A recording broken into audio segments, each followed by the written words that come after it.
इंसान मुसाफिर कब होता है और जब मुसाफिर हो जाता है तो वो अपनी नमाज को कैसे पढ़ेंगे, इमाम के पीछे पढ़ें तो कैसे पढ़ें, अकेले तन्हा पढ़ें तो कैसे पढ़ें, सुन्नत नफल वित्र का क्या हुक्म होगा। पहले तो आप ये जान लीजिए कि इंसान मुसाफिर होता कब है।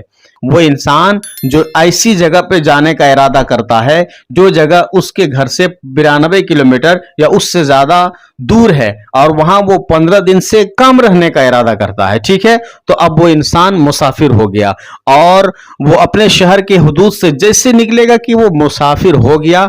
अब वो हर नमाज जो कसर वाली है उसको कसर करेंगे, यानी 4 रकात वाली 2 रकात पढ़ेंगे।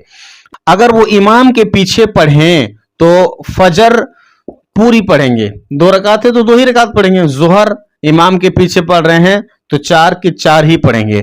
असर इमाम के पीछे पढ़ रहे हैं तो 4 रकात फर्ज है तो 4 की 4 पूरी पढ़ेंगे। मगरिब 3 रकात फर्ज है तो 3 की 3 पूरी पढ़ेंगे।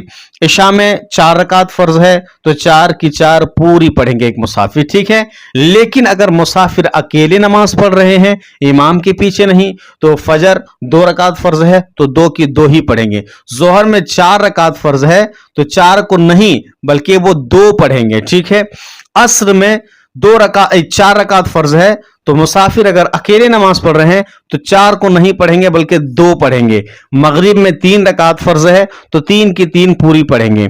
इशा में 4 रकात फर्ज है, ठीक है, इशा में 4 रकात फर्ज है तो एक मुसाफिर अकेले जब नमाज पढ़ेंगे तो कसर करेंगे, यानी 4 को 2 पढ़ेंगे।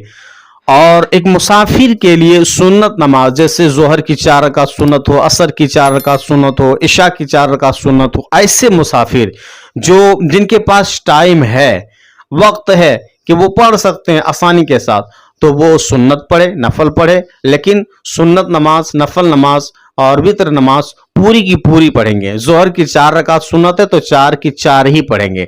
मुसाफिर पर सुन्नत तो वैसे है नहीं, लेकिन अगर वो पढ़ना चाहें, वक्त है तो पढ़ सकते हैं, लेकिन सुन्नत नमाज की कसर नहीं, यानी 4 की 4 ही वो पढ़ेंगे, ठीक है।